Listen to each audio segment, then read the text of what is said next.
BRS और BJP का फेविकॉल बंधन, रेवंत रेड्डी ने किया बड़ा ऐलान। चीफ मिनिस्टर रेवंत रेड्डी ने बीआरएस और बीजेपी में फेविकॉल रिलेशन का इल्जाम आयद करते हुए कहा कि 2011 के एमएलसी इंतखाबात में उस वक्त की टीआरएस अरकान ने बीजेपी को वोट दिया था। असेंबली में गवर्नर के खुतबे पर तहरीक तशक्कुर मुबाहिस में मदाखलत करते हुए चीफ मिनिस्टर ने कहा कि गुज़िश्ता 100 बरसों में बीआरएस ने मोदी हुकूमत की हर मौके पर तायद की है। उन्होंने कहा कि बीजेपी और बीआरएस के दरमियान कदीम राब्ता है और इन दोनों का अटूट रिश्ता है। उन्होंने कहा कि 2014 से 2024 तक लोकसभा में हर मसले पर बीआरएस ने मोदी हुकूमत की तायद की है। नोटबंदी, तलाक सलासा, दफा 170, जीएसटी और किसान बिल के मौके पर बीआरएस ने मोदी हुकूमत की तायद की है। एक मौके पर खुसूसी तैयारे से बीआरएस अरकान को दिल्ली रवाना किया गया, जहां उन्होंने मोदी हुकूमत के हक में वोट दिया। 10 बरसों तक दोनों पार्टियों ने साथ काम किया है। रेवंत रेड्डी ने कहा कि केटीआर को चीफ मिनिस्टर बनाने के लिए केसीआर ने वजीर आजम नरेंद्र मोदी से इजाजत तलब की थी, जिसका इजहार वजीर आजम ने तेलंगाना के दौरे के मौके पर किया।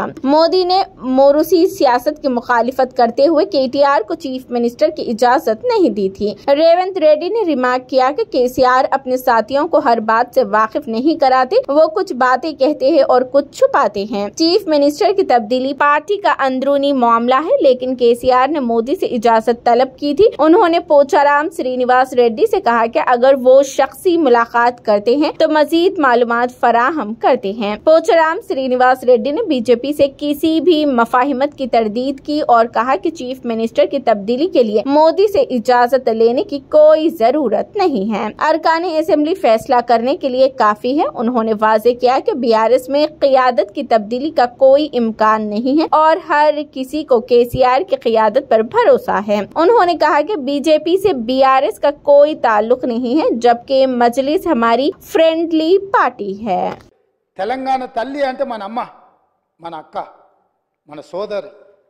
మనం కల్లారా చూసిన మన అమ్మలు, మన అక్కలు, మన కుటుంబ పెద్దలు ఎవ్వరు కూడా వజ్ర వైదూర్యాలతోని కిరీటాలు పెట్టుకొని వడ్డానాలు పెట్టుకొని మనం ఎన్నడూ మన తెలంగాణ తల్లిని చూడలేదు అధ్యక్ష.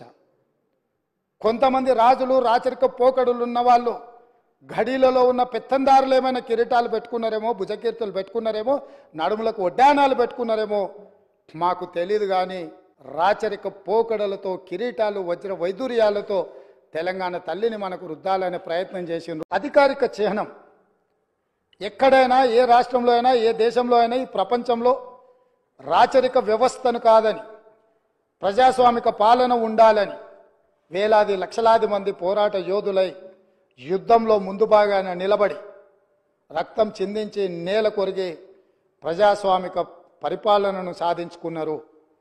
ఆ కోవలో భాగంగానే తెలంగాణ రాష్ట్రం నిజాంలకు, రజాకర్లకు వ్యతిరేకంగా నిటారుగా నిలబడి కొట్లాడి విముక్తి పొందినరు.